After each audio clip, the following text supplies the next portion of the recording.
से होली की हार्दिक शुभकामनाएं। बहुत पिछले साल की तरह इस साल भी हम लोग होली मिलन समारोह मना रहे हैं एक्सलेंट बाल विकास पब्लिक स्कूल सनिचरा के प्रांगण में। तो इस पर हम दो लाइन कहना चाहेंगे कि होली हम लोग क्यों खेलते हैं और होली का प्रारंभ भी क्यों हुआ। ठीक, आप लोग के भी मन में कभी कभी यह बात आती होगी कि होली हम खेलना शुरू ही क्यों किए। ऐसा होता है, कोई चीज के बारे में हमारे पूर्वज हमें बताते हैं और उसी को हम फॉलो करते जाते हैं, यानी उसी को संज्ञान में बैठा करके और उसी पर चलने की कोशिश करते हैं, लेकिन उस चीज को हम खंगालने की कोशिश नहीं करते हैं। तो हम बताएंगे आपको कि होली क्यों खेलते हैं। पौराणिक कथा है एक, जिस पर हमारे पूर्वज विश्वास करते हैं और ऐसा कहा भी जाता है कि उसी कहानी के प्रारंभ के बाद यह होली का जो समारोह है, यानी होली का जो त्योहार है, वो मनाना प्रारंभ हुआ। विष्णु पुराण का एक कथा है, उसमें प्रहलाद नाम का एक बालक था जो बहुत ही बोले तो श्री विष्णु भगवान का भक्त था। और उनके पिता जो हिरण्यकश्यप थे वह विष्णु भगवान के बहुत बड़े विरोधक थे, यानी कि वह विष्णु भगवान को अपने राज्य में विष्णु भगवान का जब पूजा होता वह प्रतिबंध कर दिए थे, यानी कि हमारे राज्य के उनके राज्य के अंदर कोई भी व्यक्ति विष्णु भगवान का पूजा नहीं कर सकता है। ठीक, तो उनका जो लड़का था यानी उनका जो पुत्र था वह विष्णु भगवान के बहुत बड़े सेवक निकले।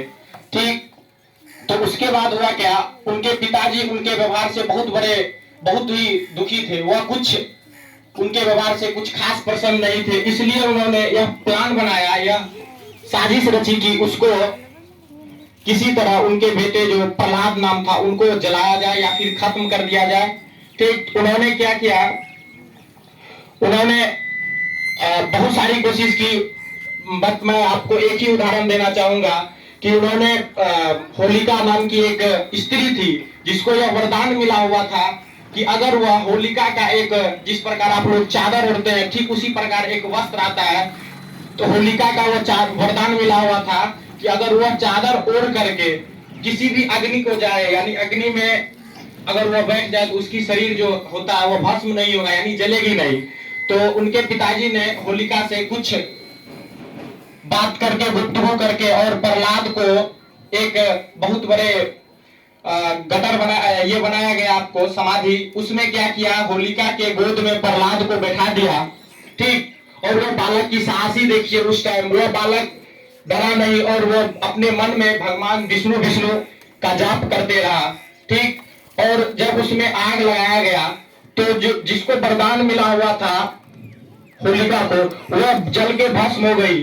और वह जल के भस्म इसलिए हुई क्योंकि उसके मन में दुष्ट का भावना था। वरदान ऐसा नहीं होता है कि भगवान आपको कोई चीज को वरदान दे दिया तो उसका आप दुरुपयोग करें, सदुपयोग भी होता है, कुछ लोग दुरुपयोग भी करते हैं, तो आप सदुपयोग करना सीखिए। ठीक, तो वो क्या हुआ, दुष्ट व्यवहार होने के कारण वह जो था जलकर क्या हो गया, भस्म हो गया, लेकिन प्रहलाद जल के उस अग्नि में भस्म नहीं हुआ। तो इस कहानी से हमें एक और शिक्षा, हमको किसी भी कहानी से ग्रहण करना चाहिए कोई शिक्षा। इससे हमें यह शिक्षा मिलती है कि हमारे पास बुद्धि होने से कुछ नहीं होता है। बुद्धि तो बहुत सारे लोग के पास होते हैं, बट उसका हम सदुपयोग कैसे करें यह बहुत ही जरूरी है। और हमको अपने बड़े बुजुर्ग और जितने भी आदरणीय लोग हैं उनसे सीखना चाहिए, उनके व्यवहारों से हमें सीखना चाहिए।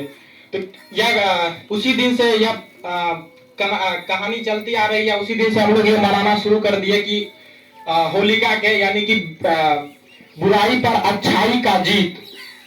बुराई मतलब हम बोले तो होलिका का जो स्त्री थी उसका मृत्यु, और अच्छाई बोले तो प्रहलाद का जो विजय था, यानी वो अग्नि में भस्म नहीं हुआ। इसलिए बुराई पर अच्छाई के जीत होने के कारण हम लोग यह होलिका मनाते हैं। तो हम लोग इस होली के माध्यम से आपको एक संदेश देना चाहते हैं कि आप जो भी कर रहे हैं शिद्दत से कीजिए और ज्ञान को ग्रहण करने की कोशिश कीजिए, ना कि आप लोग किसी भी चीज को किसी के द्वारा बताए गए ज्ञान को सिर्फ ले उसको खंगालने की कोशिश कीजिए। ठीक, सभी बच्चों को एक बार फिर से होली की हार्दिक शुभकामनाएं। धन्यवाद। बहुत बहुत धन्यवाद।